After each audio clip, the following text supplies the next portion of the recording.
Okie dokie, here we go. This is my opinion on One More Time by Laura Lynn Page. So, synopsis. We meet Jenna. She is a former model. Well, she still models, but she's trying to break into the world of acting in Hollywood. She wants to be an actress and be a star.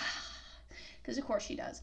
So she finally gets the call she's been waiting for, her big break movie, and you find out that her co-star is her ex, Tanner, who is a big shot actor, and she's at first not going to take the job. He broke her heart 10 years ago, but she really needs this opportunity, so in the end she decides, yeah, I'm going to take the job. So then we cut over to Tanner, and you find out that he's trying to be cool and play it off of like, oh yeah, hi, how you doing? It's awkward. So they end up meeting each other back up on set, and of course this is a romantic comedy that they're filming, so yeah, there's room to work through your own feelings through your characters. There are a couple of scenes that they do where it's obviously we're not just being characters in these moments. So they end up start arguing about their past and everything. And then they decide to end up having just a casual sex relationship while they're filming with the excuse of we're just doing it to get into character. It's method acting. And I don't know, this didn't even do the BS where we're not gonna have feelings for each other, because I mean Tanner is definitely trying to get things going with Jenna again, where Jenna, I don't know, she just kind of is, she doesn't really put it down whether she wants to have a relationship or not. So anyway, they go back and forth on sleeping together. You find out the truth behind why they broke up 10 years ago was that there was a leak on a tabloid site that showed Tanner kissing another girl. Jenna freaked out and ran off before he could explain anything, just assumed he cheated on her and never talked to her again, never talked to him again, and he cut off contact with her. So yeah, but of course you find out it wasn't what it looked like. It was shenanigans, and he never actually cheated on her. And they end up forgiving each other. Okay, we're gonna continue on. We're gonna actually have a relationship. Then you get to the end of the story where Tanner goes off to New York to do SNL, and while he's there, he realizes that he wants to propose to Jenna, so he goes to Tiffany and he buys her a ring. And then when he comes home, this was a setup moment where I was like, oh boy, oh boy. It's because Jenna is hanging out with her best friend Walter, and yeah, when you find out that Walter's gay, so it's like there's no chance of any sort of bounce wow happening. But of course, Tanner comes in and he sees them asleep in bed together.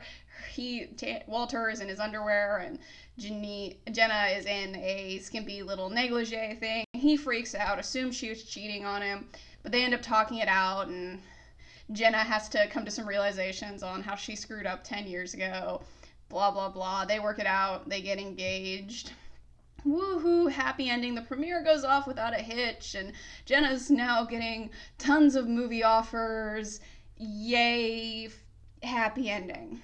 So, as far as this one goes, I liked Tanner a lot more than I liked Jenna, because Jenna kind of felt flip floppy as a character. There's like times where she'd go from shy to seductress, from like, she kind of felt all over the place just depending on what the story needed her to be. Like, the only thing that I kind of liked about her is that she's very non confrontational, and that's something that she's working on continuously throughout the book. But it still seems to kind of come and go. Yeah, I liked Tanner a lot more. His parts were really enjoyable. But my problem with this one is it's a lot of just sex scenes, to the point where I was like, it wasn't even like them using the sex as an exploration of their characters and the relationships. It was just, ooh, sex scenes. And to the point where I think it was detrimental to the characters, because we didn't spend that much time seeing them be together, seeing them rekindle their relationship. It was just boinking. And so yeah, I felt like that was detrimental to this.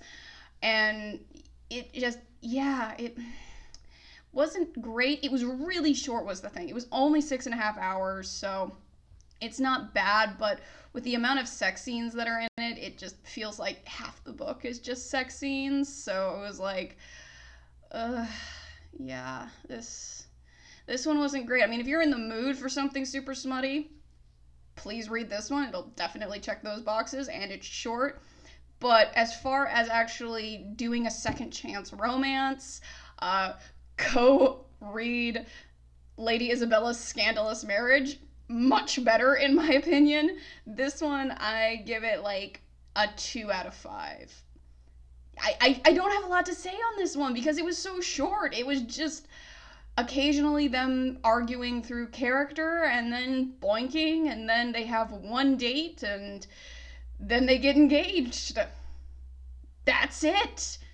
I have nothing else to really say. So, yeah, 2 out of 5. Not a fan. That's just my opinion. If you disagree with me, that's totally cool. Leave your comments down below if there's something you'd like to see me take a crack at in the future. Next up will be my selection for my next few books. And so I will talk to you guys in a little while.